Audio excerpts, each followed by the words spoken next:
ያለች ወጣችና ጥርሳችን በልተን አንድ ያቆጣጥታ ያመኛ ያሽ እንግዲህ አስተዋስ ከዛ ጌት ነበር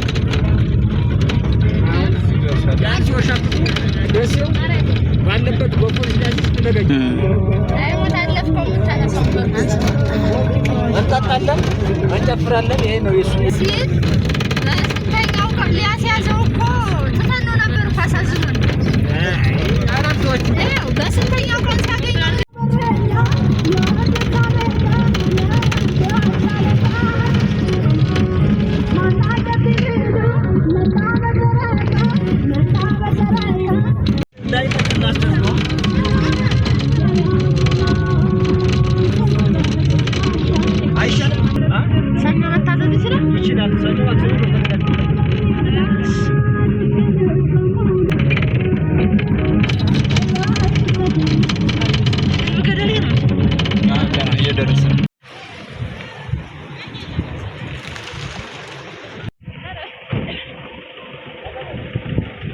ዛሬ ከእናቴ ጋር አልጋ ቤት ነው ያለነው። እንዴት ናችሁ? ሁሉ ሰላም ነው ወይ? እግዚአብሔር ይመስገን። እንዴት ናችሁ? ከዚህ በፊት የጫነውን ቪዲዮ 10,000 ቪው አድርሱትና እናቴን አዲስ አበባ ወስዳታለሁ ብያችሁ ነበር አይደል? ነገር ግን እናንተ አላደረሳችሁትም። ባታደርሱትም ግን እናቴ አዲስ አበባ መሄድ ፈልጋ አትቀርም። ስለዚህ ዛሬ አዲስ አበባ ይዣት እየሄድኩ እንግዲህ መሀል መንገድ ላይ ደሴ ደርሰናል ማለት ነው። ጉዞዋ ምን እንደሚመስል እንጠይቃታለን። ይህን ቪዲዮ እስከ መጨረሻ ማየታችሁ እንዳዘነጉ። እንግዲህ እኛ ወደ አዲስ አበባ ስንሄድ ከሰሜን ወሎ ከመቄት ወረዳ እስከ አዲስ አበባ ለመሄድ 2 ቀን ነው የሚፈጅብን ማለት ነውና ሁሌም ደሴ እያደርን ነው የምንሄደው። ጦሳ ቁጥር 2 ነው ያለነው። አልጋ ቁጥር 420 ነው ያለነው። ያው ከወጣን በኋላ ይህን ቪዲዮ ስለሚጭንላችሁ ምንም ለደህንነት የሚያሰጋ ነገር ስለሌለ ብዬ ነው ያው ዲቴል የነገርኳችሁ። 700 ብር ነው የከፈልነው። በነገራችን የምትንቋቋ ነገር ነች። በነገራችን አንድ ቲፕ ልንገራችሁ። ጉዞ ስትጓዙ መናኸሪያ አካባቢ ምግብ አትብሉ፣ መናኸሪያ አካባቢ አልጋ አትያዙ። እንደምታዩት እቃችን ይህን ይመስላል። እዚህ ጋር ሻንጣ የኔ ሻንጣ አለ።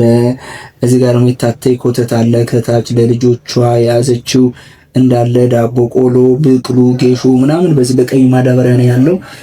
ከዛ ደግሞ ከመርሳ አንድ ስጦታ ተልኮልናል። ይሄን የሚያክል ማንጎ ከመርሳ ተቀብዬ ነው የመጣሁት ማለት ነው። እዚህ ጋር ደግሞ ላፕቶፕ አለ። ቪዲዮ ስታይ ቆይታ ማዘር አሁን ልንተኛ ስንል ነው ይሄን ቪዲዮ እየሰራሁላችሁ ያለሁት ማለት ነው።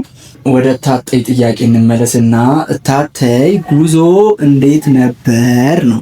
እንዴት ነበር? በጣም አድካሚ ነበር። ፊቷ ላይ ለነገሩ ታረቡታላችሁ። ጉዞ አድካሚ ነበር። እንዴት ነበር? ሃይ መደረሱ ድንቅ ነው እንጂ ምድርሽ አልመሰለሽም ነበር? ጉዞማ መቼም እንግዲህ አለፈ። በጣም አስቸጋሪ ጉዞ እንደነበረ በስመ አብ ወልድ ማርያም። እኔ እሷን ሳይ ማለት ነው እኔ ራሱ ሊያመኝ ይቀልጠኝ ነበር። ግን ደምንም ታግለን ደረስናት። በመኪና ሄደሽ የምታውቂው ከመቼ ጀምሮ ነበር? አይ ቆየሁ። አሁንማ ቆየሁ። ከመቼ ጀምረሽ እንደው ትዝ ይልሻል? አይ አንድ 7-8 ዓመት ይሆነኛል። በመኪና ከሄድሽ? በመኪና አይ ባጃጅቱ እንደ መኪና ተቆጠርም ትልቁን መኪና ነው። ከአዲስ አበባ ውጭ ሌላ ሀገር ሄደሽ አታውቂም ማለት ነው? አረገኝ ይሄም ሲበዛብኝ ግድ ልጆቼ ኑረው ነው። በነገራችን ላይ ማለት ነው ከመድከሞ የተነሳ አልበላም አልጠጣም ብላ በስንት መከራ ምግብ አብረሽን ወጥተሽ አልወጣም አልገው ልትለቀው ሞት ነው የሆነባት ማለት ነው ከገባች በኋላ። ከዛ በኋላ ወተን የወሎ ዳቦ ገዛንላት፣ ጁስ ይዘንላት መጣን ምናምን እንጂ በዚህች ነው ነፍሷ ያደረው እንጂ አልወጣም ብላ ነበረ ማለት ነው። እሺ ጉዞ እንዴት ነበር? እንደው ስትነሽ የሚያምሽ መስሎሽ ነበር? አቤት ስትነሽ አቤቴማ ሞቅ ድምቅ እያልኩኝ እንደው እንዲህ የሚጠናብኝ አላልኩ ነበር።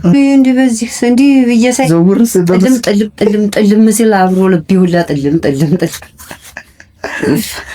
በመስኮት እያየሽ እኮ አይ አረ ባላየውም በመስታየቱ ሁላ ልብሽ አንዴ ካየሽው በኋላ ይጠልማል። ጥልም እያለ ልብሽ ተሽከረከረች ነጋውን ተነስቼ መዳን መሰለኝ እንጂ ደግሞ ነገ ሁለተኛ ጉዞ አለብን። እንግዲህ ከደሴ አዲስ አበባ ባይሆን ከደሴ አዲስ አበባ ፈለገ ቢሆን የሚባል የተሻለ ባስ አለና በዛ ነው ምናልባት መንገዱም አሪፍ ስለሆነ እስከ 8 ሰዓትም ስለሆነ የምንጓዘው የተሻለ ይሆናል ብዬ ተስፋ አደርጋለሁ። አንድ የገረመኝ ነገር ልንገራችሁ ታቴ ማለት ነውና ለካ በቃ ሰው ባያወሩባት ነፍሷ ነው እዛ መኪና ላይ ማለት ነው። ከና እንደው እንዲህ ነው የሚያንጫጫቸው አለች። አንድ የተነሳችና እንዲህ ዝም አይሉም አለች። ለካስ በዛ እንትኑ ምንድነው ልቧ ይዞራል በጉዞ እና በሽታው ምናምን። በዛ ላይ ደግሞ እነሱ ይሄ ዝም ብሎ ተሳፋሪው ምድረ ሴትና ወንድ ምናምን ይከራከራሉ፣ ይጮሃሉ። በዛ ላይ የሹፌሩ ሙዚቃ ይጮሃል። ለካስ ማናቷ ላይ ወጥቷል ማለት ነው። አስክሯታል። ለምንድን ነው የሚጮሁት አለች። ከወደኛ ሀገር ወደ ደሴ ስትመለሱ ውጫሌ ነው ምሳ የሚበላውና አለች ቤቲ ምግብ ቤት የምትባል ማለት ነው። እዛች ጋር ነው ሹፌሮች ወስደው የሚያቆሟቸውና እንዴት ነበር ምግቡ? ወደድሽው? እንደው እንዴት ነው ስታይ ጣሙ? አቃይ እንደው ግድ አላሳፈርኩም ብዬ ነው ምን በግድ ነው እንጂ ምን ነው አልጣመሽም? ምንም የጣመኝ ምኑ ነው እንጀራው? ለምን ሁኔቱ ብቻ ታሽላይ ነበር። ቆንጆ ነች። ቡናዋ ጥሩ ነበር። ኋላ ደግሞ ሙቁ ሲገባ አመመኝ።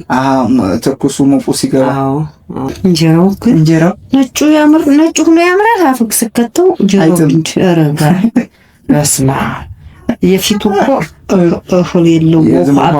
ብቻ አሁንማ የበላው ቡናና የበላዋት ያቺ ደግሞ ረበሽብሽ ወጣ። ረጋ መውጣት ይበጀኝ። ያዘው ላይማ ቢሆን ያስጠላል። ብቻ እንደዛች ብላ ከዛ እኔ ላይ ትኝት ብላ ምናምን የመጣችው ቪዲዮ አልቀረጽኩላችሁም። የመንገዱን ያው እሷም ስለተኛች እኔም ደግሞ ፊት ወንበር ስለነበርን ካፒና ሲሆን ነው እንጂ የሚመቸው ሀገሩን ለመቅረጽ ምናምን አይመችም። እቃ ጭነናል ምናምን ብቻ ኮተታችን በዝቶ ነበርና ምንም አላሳየናችሁ ማለት ነውና ብዙ ጊዜ አስተውሳችሁ ከሆነ እንትን ሲሆን ማለት ነው ጉዞ ከተጓዛችሁ በኋላ ማታ ላይ ስተኙ ይሄ ዝም ብሎ መሬት ሁሉ ይዞርባችኋል። ዝም አልጋው ይሆናችሁ ማለት ነው። እንደዚህ ይሰማሻል? ቪዲዮውን አልነሳም ራሴ አልቆምም። ያው እራት አልበላም ያልሽው ለዛ ነው። አሁን የወርኩ ነው የሚመስለኝ ወደ ገደሉም ወደ ሜዳውም ዝም ብሎ ቀና እያደረገኝ ነው።